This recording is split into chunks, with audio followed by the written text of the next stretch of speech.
அனைவருக்கும் வணக்கம். நாம் தாய்மானவர் பெருமான் பாடியருளிய அற்புதமான ஞானப்பாடல்களை பார்த்து கொண்டிருக்கிறோம்.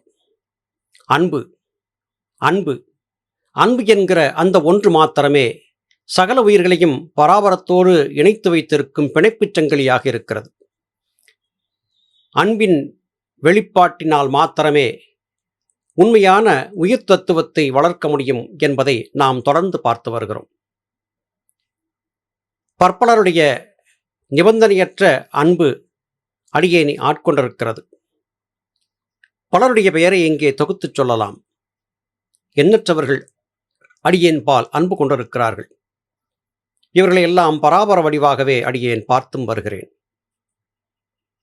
பெயர்களை சொன்னால் மற்றவருக்கு வருத்தம் ஏற்படும் என்கிற காரணத்தால் அடியேன் பால் அன்பு கொண்டிருக்கக்கூடிய உங்கள் அனைவருக்கும் அடியேனுடைய சிறந்தாழ்ந்த நன்றியையும் வணக்கத்தையும் தெரிவித்துக் கொள்ளுகிறேன். அன்புமயமாக மாறும்போது மாத்திரமே ஒருவன் பராபர தத்துவத்தை உள்வாங்கியவனாகிறான். சகல உயிர்களையும் படைத்தும் காத்தும் அதனுள் நிறைந்தும் இருக்கும் பராபரம் நம் அனைவருக்கும் சாந்தியையும் சந்தோஷத்தையும் தர வேண்டும் என்று பிரார்த்தித்து இன்றைய பாடல்களுக்குள்ளே நுழைகிறேன். சாதி, குலம், பிறப்பு, இறப்பு, பந்தம், முத்தி, அருவுருவத்தன்மை, நாமம் ஏதுமின்றி எப்பொருட்கும் எவ்விடத்தும் பிரிவர நின்று இயக்கம் செய்யும் சோதியை மாத்தூவெளியை மனதவிழ நிறைவான துரிய வாழ்வை தீதில் பரமாம் பொருளை திரு அருளை நினைவாக சிந்தை செய்வாம். நாம் எதை குறித்து சிந்திக்க வேண்டும், எதனிடத்திலே பிரார்த்தனை செய்ய வேண்டும், என்ன விதமாக நம்முடைய ஞான பயணத்தை அமைக்க வேண்டும் என்பதற்கு ஒரு தூய வழிகாட்டியாக சித்தர் பெருமக்கள் ஞானிகளுடைய பாடல்கள் நமக்கு அமைகின்றன. ஞானிகள் மகான்களுடைய பாடல்களை வாசிக்கும் போதுதான் நம்முடைய குற்றம் குறைகள் நமக்கு தெளிவாக தெரியும். குற்றங்களை கண்டுபிடித்தால்தான் அதிலே இருந்து நம்மை காப்பாற்றிக் கொள்ளவும் முடியும். இந்த நிலை ஏற்படும் போதுதான் மதம், இனம், மொழி, தேசம் என்கிற ஒரு குறுகிய நிலையிலே இருந்து விடுபட்டு பரந்துபட்ட பராபர தத்துவத்தோடு நம்மால் இணைய முடியும். சாதி, குலம், பிறப்பு, இறப்பு, பந்தம், முத்தி, அருவுருவத்தன்மை, நாமம் இவைகளையெல்லாம் கடந்துவிட வேண்டும் என்று தாயுமானவர் குறிப்பிடுகிறார். இங்கே இது மிகப்பெரிய துன்பமாக இருக்கிறது. யார் உயர்ந்த சாதி, யார் தாழ்ந்த சாதி என்கிற சண்டையும் சழக்கும் சச்சரவும் பூதளத்திலே நிகழ்ந்து கொண்டே இருக்கின்றன. வேறு சில தேசங்களிலே நிறவெறி கொண்டு ஒருவருக்கொருவர் சண்டையிட்டுக் கொள்ளும் நிலையும் இருக்கிறது. நிலவெறி கொண்டு யுத்தங்கள் நடந்து கொண்டே இருக்கின்றன. இவற்றுக்கெல்லாம் யாது காரணம் என்று கேட்டால் மனிதனின் அற்ப அறிவே காரணம் என்றாகிறது. பராபரம் என்பது அருவமாகவும் இல்லை, உருவமாகவும் இல்லை, அதாவது அருவுருவமாக இருக்கிறது என்று குறிப்பிடுகிறார்கள்.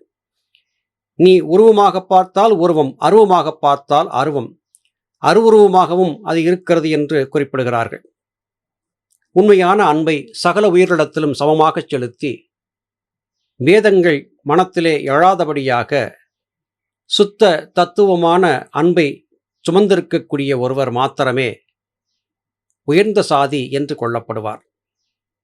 ஏனையவர்கள் உயர்ந்த சாதி அல்ல, தாழ்ந்த சாதி என்றே கொள்ளப்படுவார்கள். பிறப்பால் ஏர்வரும் உயர்ந்தவர் தாழ்ந்தவர் என்றில்லை. அவருடைய நிலைப்பாட்டால், செயல்பாட்டால், எண்ணத்தால், புத்தியால், சிந்தனையால் தான் அவர் உயர்ந்தவரா இல்லையா என்று கொள்ள முடியும். எப்பிறப்பெடுத்தாலும் எக்குலத்தே பிறந்தாலும் சீவகாரண்ய ஒழுக்கத்தை பேணி தூய சிந்தனையை மனத்தகத்தை வைத்திருக்கக்கூடிய ஒருவர் உயர்ந்த சாதி என்று கொள்ளப்படுவார். மற்றவரெல்லாம் தாழ்ந்தவர் என்றே கொள்ளப்படும். உலகிலார் சொல்லக்கூடிய சாதி இனம் என்பது இங்கே இல்லை. அன்புமயமானவர்கள் உயர்ந்தவர்கள், மற்றவர்கள் தாழ்ந்தவர்கள் என்றே தாயுமானவர் இங்கே குறிப்பிடுகிறார். எந்தவிதமான அடிப்படையும் இல்லாமல் தனக்குத்தானே ஆடம்பரமான பெயர்களை சுட்டி கொள்ளாமல் அன்புமயமாக இருக்கக்கூடிய பலர் இந்த பூமி இன்னமும் அச்சிலே இருந்து நகன்று விடாமல் சுழன்று கொண்டிருப்பதற்கு காரணமாக இருக்கிறார்கள். எந்த பொருளிலும் பிரியாமல் நின்றிருக்கக்கூடிய பராபரம் இதற்கு உதாரணம். வேதமற்று சகல உயிர்களையும் சமமாக தான் உள்ளே இணைந்திருந்து இயக்கிக் கொண்டிருக்கக்கூடிய பராபரம் இதற்கு சான்றாகிறது. நீங்கள் பராபரமாக மாற வேண்டும் என்றால் பராபர தத்துவத்தை உள்வாங்கி நீங்கள் பராபரத்தைப் போலவே உங்களுடைய எண்ணம் சிந்தனையை மாற்றிக்கொள்ள வேண்டும். ஏனென்றால் பராபரம் யாரையும் பிரிந்து செல்வதில்லை. அது உள்ளேயே இருந்து நம்மை இயக்கிக் கொண்டிருக்கிறது. அது மிகப்பெரிய சோதியாக இருக்கிறது. மிகப்பெரிய தூய ஒரு பிரகாசமான வெளியாக அது இருக்கிறது. நம்முடைய மனது பராபரத்தை நோக்கி நகர நகர மெல்ல மெல்ல அவிழ்ந்து போகிறது. ஒரு நிறைவான துரிய வாழ்க்கை என்பது அப்போது ஏற்படுகிறது. அப்போது எந்த விதமான தீங்கும் இல்லாத பராபரம் நமக்குள்ளே இருந்து நம்மை இயக்கிக் கொண்டிருக்கும் தத்துவம் நமக்கு புரிய வருகிறது. பராபரத்தின் திருவருளை நினைவாக சிந்தித்து கொண்டே இருக்க வேண்டும். இடைவிடாது பராபரத்தின் உயர்ந்த தத்துவத்தையும் பராபரத்தை நாம் சென்று சேர வேண்டியதின் அவசியத்தையும் ஒரு கணநேரம் கூட விட்டுவிடாமல் சிந்தித்தபடியாகவே இருக்க வேண்டும்.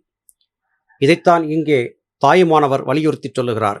ஏதோ சில மணித்துணிகள் மாத்திரம் தியானம் முதலாகிய காரியங்களில் ஈடுபடும் போது பராபரத்தை சிந்தித்துவிட்டு மற்ற வேளைகளிலே பராபரத்தை மறந்திருந்தால் அது யாதொரு பயனையும் கொடுக்காது. இடைவிடாதவர்களாக சொரணை என்பதே பராபரத்தை குறித்தானதாகவே இருக்க வேண்டும் என்பது தாய்மானவரின் அறிவுறுத்தலாக இருக்கிறது. இந்திரசாலம் கனவு காணலின் நீர் என உலகம் எமக்கு தோன்ற சந்ததமும் சிற்பரத்தால் அழியாத தற்பரத்தை சார்ந்து வாழ்க. புந்தி மகிழ் உற நாளும் தடையற ஆனந்த வெள்ளம் பொலிக என்றே வந்து அருளும் குறு மௌனி மலர்த்தாளை அனுதினமும் வழுத்தல் செய்வாம். எத்தனைதான் ஞானத்தை நாம் வலுவிலே கடுந்தவம் இயற்றி உருவாக்கி கொண்டாலும் நமக்கு இதை அறிமுகப்படுத்தி வைத்த குருமார்கள் முதன்மையானவர்கள், மேன்மையானவர்கள் என்பதை மறக்கக்கூடாது. தனக்கு இந்த ஞானப்பாதையை காட்டிக் கொடுப்பதற்கு சிறிது கால அவகாசத்தை தன்னுடைய குருவாகிய மௌனச்சித்தர் எடுத்துக்கொண்டாலும் கூட அவர் எப்பொழுது வருகிறாரோ வரட்டும் என்று அவருக்காக தூய மனத்தோடு காத்திருந்தது தாயுமானவரின் வாழ்க்கையின் உயர்ந்த நிலையை குறிக்கிறது. இதுதான் ஒரு யோக சாதகனுக்கு இருக்க வேண்டிய நிலை. குருமார்களிடத்திலே அவர்களை கட்டாயப்படுத்தி வற்புறுத்தி துன்புறுத்தி அவர்களிடமிருந்து எதையும் பெற்றுவிட முயல்வது அறிவீனம் என்றாகும். ஒரு உண்மையான தூய குரு தன் சீடனை கைவிடுவதில்லை. சீடன் பக்குவப்பட்டிருக்கிறானா என்பதை முழுவதுமாக அறிந்தான பிறகே எந்தவிதமான தடையும் இல்லாமல் ஆசியையும் அருளையும் வாரி வழங்குவார்கள். அப்பொழுது நம்முடைய புத்தி முதற்கொண்டு ஆனந்தத்தை அனுபவிக்கும் என்பதை நாம் புரிந்து கொள்ள முடியும். ஒவ்வொரு வினாடியும் சிற்பரம் என்று அழைக்கப்படக்கூடிய தலைக்குள்ளே இருக்கக்கூடிய சித்தம்பரம், அதன் உள்ளே இருந்து நமக்குள்ளேயே இருந்து நம்மை இயக்கிக் கொண்டிருக்கக்கூடிய ஆன்மா என்கிற பராபர தத்துவத்தை புரியவும், ஆன்மாவினுடைய பராபர தத்துவத்தோடு நாம் இணங்கவும் குருமார்களின் உதவி அவசியமாகிறது. அவர்கள் கையிலே ஒரு விசையை வைத்திருக்கிறார்கள். அந்த விசையை பொத்தானை அழுத்திய மாத்திரத்திலே நம்முடைய கர்மவினைகள் எல்லாம் அற்றுப்போய் நாம் தூய ஞானத்தை அடைய முடியும்.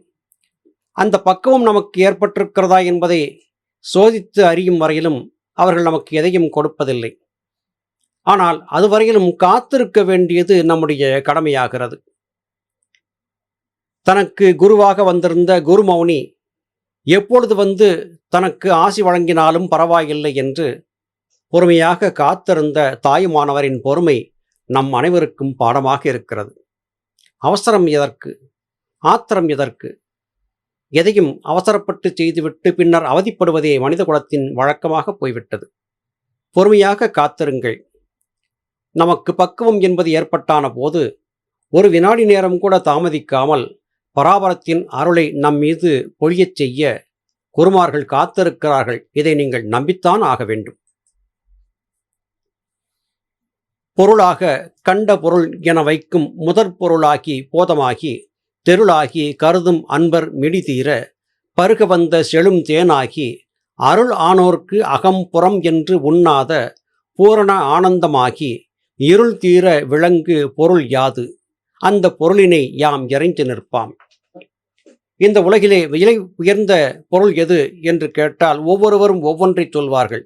தங்கம் விலை உயர்ந்தது, இல்லை இல்லை அதைவிட பிளாட்டினம் விலை உயர்ந்தது, இல்லை இல்லை வைரம் வைடூரியம் இவை விலை உயர்ந்தவை என்று சொல்லுவது வழக்கம். ஆனால் உண்மை என்ன தெரியுமா? எல்லாவற்றையும் காட்டிலும் விலை உயர்ந்தது உங்களுடைய உயிரே. உங்களுடைய உயிர்தான் இந்த உலகிலே மிக மிக விலை உயர்ந்த பொருள். அந்த உயிரை மேன்மைப்படுத்திக் கொள்வதற்காக உங்களுக்கு பராபரத்தால் இரக்கத்தினால் கொடுக்கப்பட்டதே இந்த உடல். பொருளாக கண்ட பொருள் என வைக்கும் முதற் பொருளாக உங்களுடைய உடலே இருக்கிறது. இந்த உடலை கொண்டுதான் நீங்கள் ஆத்ம போதத்தை அடைய வேண்டியிருக்கிறது.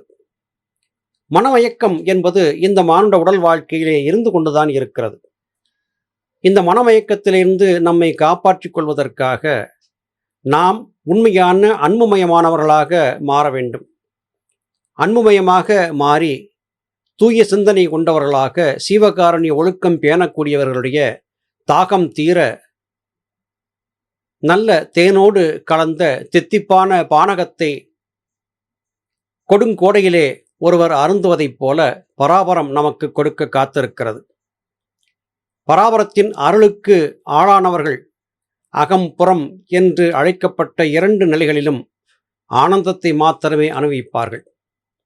புறம் என்பது உடல் சார்ந்து வரக்கூடிய இன்பம், அகம் என்பது ஆன்மா சார்ந்து வரக்கூடிய இன்பம். உடல் சார்ந்தோ ஆன்மா சார்ந்தோ 2 வகையான ஆனந்தத்தையும் அனுபவிக்கக்கூடியவராக அன்புமயமானவர் மாறிவிடுகிறார். சீவகாருண்ய ஒழுக்கம்தான் அவரை இப்படிப்பட்ட பக்குவத்திற்கு அழைத்துச் செல்கிறது.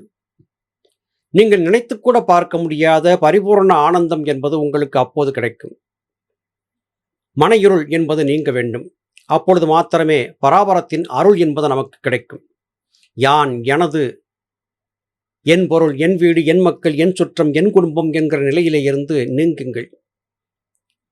உண்மையான பொருள், உண்மையான ஆனந்தத்தை தரக்கூடிய மகத்தான பொருள் என்பது நம்முடைய உயிரே. அந்த உயிரை காப்பாற்றக்கூடிய காரியத்தை சத்குருமார்கள் மூலமாக பெற்று பயணிப்போம் என்கிற அந்த உணர்வு நீங்காதவர்களாக நாம் வாழ பழக வேண்டும். அப்பொழுது மாத்திரமே மனையிருள் நீங்கி தூய பிரகாசத்தை நாம் தரிசிக்க முடியும். அருமறையின் சிறப்பொருளாய் விண்ணவர், மாமுனிவர், சித்தர் ஆதியானோர் திரிவு அறிய பூரணமாய் காரணம் கற்பனை கடந்த செல்வமாகி கருதறிய மலரின் மனம் எள்ளில் எண்ணெய் உடல் உயிர் போல் கலந்தென்னாலும் துரிய நடு ஊடு இருந்த பெரிய பொருள் யாது அதனை தொழுதல் செய்வாம். நம் உள்ளே இருந்து நம்மை இயக்கிக் கொண்டிருக்கக்கூடிய பராபரம் உயர்ந்த நிலையிலே இருக்கிறது. பராபரத்தின் முழுமையான ஆனந்தத்தை நம்மால் தாங்கவே முடியாது. மனதிலே ஏற்படக்கூடிய கிளர்ச்சி, புலன்கள் சார்ந்த இந்த உலகம் சார்ந்த பற்று, இவைதான் உண்மையான ஆத்ம தத்துவத்தை, பராபர தத்துவத்தை புரிந்து கொள்ள முடியாதபடியாக நம்மை தடுத்து நிற்கிறது. மறை என்று சொல்லப்பட்டது நாம் நன்கறிவோம். இருக்கு, யசூர், சாமம், அதர்வனம் என்று ஆன்மா சம்பந்தப்பட்ட மறைப்பான கருப்பொருளை தன்னகத்தே சுமந்திருக்கக்கூடிய தத்துவங்கள் என்கிற காரணத்தால் இருக்கு, யசூர், சாமம், அதர்வனம் என்பவை அருமறைகள் என்று போற்றப்படுகின்றன. ஆனால் அந்த அருமறைக்கும் அடிப்படை அடிநாதமாக விளங்கக்கூடியது எது? அது ஆத்ம தத்துவம். இந்த ஆத்ம தத்துவத்தை புரிந்தவர்கள் உயர்ந்த ஆன்மாக்களாக மாறுகிறார்கள். அவர்கள் யார் என்று கேட்டால் அவர்கள் தேவர்கள், முனிவர்கள், சித்தர்கள் முதலானவர்கள் என்று சொல்லிவிடலாம். இந்த உலகிலே எந்தவிதமான மாற்றத்திற்கும் ஆளாகாமல் அப்படியே நிலைத்திருக்கக்கூடிய தத்துவம் எது என்றால் அது பரிபூரண பராபர தத்துவமே. நீங்கள் எந்தவிதமான கற்பனையை செய்து பார்த்தாலும் இந்த பரிபூர்ணமான பராபரத்தை புரிந்து கொண்டுவிட முடியாது. காரணம், உங்கள் எண்ணங்களாலோ உங்களுடைய செயலாலோ கருதவும் அறியவும் முடியாத ஒரு மகத்தான தோன்றாத மலரின் மனத்தைப் போல பராபர தத்துவம் இருக்கிறது. ஒரு நறுமணத்தை தரக்கூடிய மலரை முகர்ந்து பார்க்கும் போது ஆனந்தம் மேலிடுகிறது. ஆனால் உருவமில்லாத ஒரு மலர் இருக்கிறது. அந்த மலர்தான் ஆத்மா என்பது. அந்த ஆத்மா என்கிற மலரின் சுகந்த மனம் என்பது இந்த உலகில் வேறு எந்த மலரிலிருந்தும் பெற முடியாத ஒன்றாக இருக்கிறது. எள்ளை பார்க்கிறோம், அதற்குள்ளே என்ன இருக்கிறது என்று சொன்னால் கேட்பவருக்கு அது அதிசயமாக இருக்கும். ஆனால் அந்த எள்ளை இடித்து கசக்கி பிழிந்து எடுக்கும் போது உள்ளே இருந்து எண்ணெய் வெளிப்படுகிறது.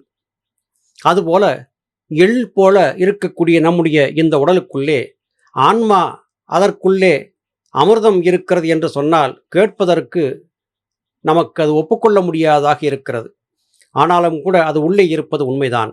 எப்படி எள்ளை இடித்து எண்ணெய் எடுக்கப்படுகிறதோ அதுபோல நாம் வாசி கொண்டு புருவ மத்தியத்திலே தொடர்ந்து இடைவிடாது இடித்துச் சன்னி தலைக்குள்ளே இருந்து அமிர்தத்தை இறக்கி உண்டவிட முடியும். இது எப்போது ஏற்படும் என்றால், எண்ணங்கள் அற்றவர்களாக, ஆசை அற்றவர்களாக, மனத்தை பூஜ்யம் என்கிற நிலையிலே சூன்யமாக மாற்றிக்கொண்டு விட்டவர்களால் மாத்திரமே இதை அடைய முடியும். வெறும் வார்த்தைகளால் இதை வர்ணித்துவிட முடியாது. உடல், உயிர் எப்படி கலந்து இருக்கிறதோ அதுபோல எள்ளுக்குள்ளே எண்ணெய் எப்படி கலந்திருக்கிறதோ இந்த தத்துவங்களை புரிந்திருக்க வேண்டும்.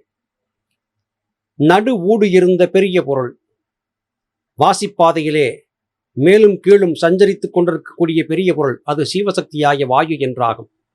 அந்த சீவசக்தியாகிய வாயுவை நாம் சரியாக புரிந்து பயணிக்க வேண்டும். அப்பொழுது மாத்திரமே தூய ஞானம் என்பது நமக்கு பிறக்கும் என்பதே கருத்தாகும். அதை மாத்திரமே நாம் தொழுது மேன்மையை பெற வேண்டும். சிவசக்தியாகிய வாயுவை ஏமாந்து நாசமடைய விட்டுவிடாமல் தனக்குள்ளே மேலும் கீழுமாக நடத்தி காப்பாற்றி உண்மையான ஆனந்தத்தை பெற்று எல்லோரும் ஆனந்தமற்றர்களாக இருப்போம் என்பதை சொல்லி இன்றைய இந்த பதிவை நிறைவு செய்கிறேன். மீண்டும் அடுத்த பதிவிலே உங்களை சந்திக்கிறேன். அதுவரையிலும் நன்றி, வணக்கம்.